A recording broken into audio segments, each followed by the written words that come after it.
D-Lo 404 Boxing. Alright, so Errol, the Truth Spence Jr. Talks about his fight with Terrence Crawford, potential showdown with Terrence Crawford, and basically blames Bob Arum for the fight not being made. And, says that, Bob isn't doing the things he's supposed to do to get the fight across the line. And, that's his opinion. I'm not going to say I agree with him 100%. I'm not going to say I disagree with him 100%. There's some truth to what he's saying, and there may be some opinionated stuff to what he's saying that may not necessarily be true. But at the end of the day, trust and believe that I personally believe that Errol Spence Jr. wants to make this fight. Now, Errol Spence Jr. may not want to make this fight bad enough to make the concessions that Bob and Crawford's side want him to make the fight happen. Same as Terrence Crawford may not want the fight made bad enough to make the concessions that Errol Spence Jr. and his side feel that he needs to make the fight happen. But at the end of the day, these young men, these fighters need to figure out what it is that has to happen in order to get this fight over the line if they want to make the fight happen. Or should I say, because I don't like saying what grown men need to do, but I do feel like if they want to make this fight happen, it will be in their best interest to have some conversation with each other, find some commonality, common ground, and see what needs to be done to get the fight closer to getting over the line, and then get with their people and have them start hashing it out to try to make it happen. This fight is in jeopardy of never happening.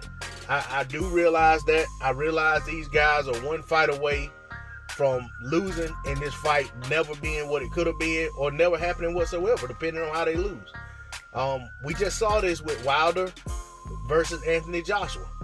First, Joshua took a loss, got his title back. Wasn't the end of the world. Him and Wilder still could have came together and made the fight. Still would have had a lot of luster. Probably wouldn't have been what it was going to be. 7.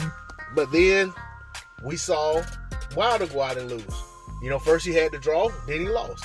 So it's just one of those things to where you got to, strike while the iron's hot. You got to take advantage of these opportunities.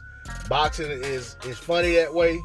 And, it doesn't take but one fight to derail a mega fight that's coming down the pipe. So I want to see him work it out. But I do understand the frustration from Errol Spence Jr.'s side. I understand why he feels as though he feel the way he feels, especially when it comes to Bob Arum, because Bob talks out of both sides of his mouth. It says a lot of very contradictory things right behind one another, and then expect people to believe what he says as factual. So, as a fan on the outside looking in, I'm very hopeful that this fight happens, just as I stated in previous videos. But at the end of the day, I don't really have a dog in this fight.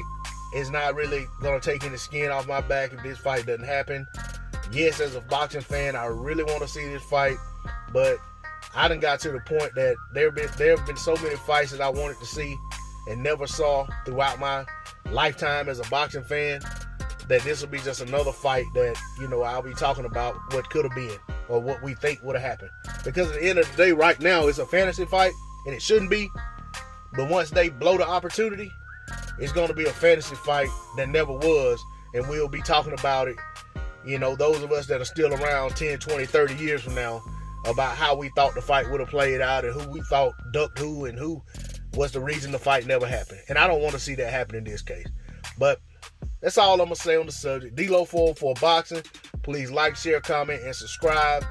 I'm out. Peace.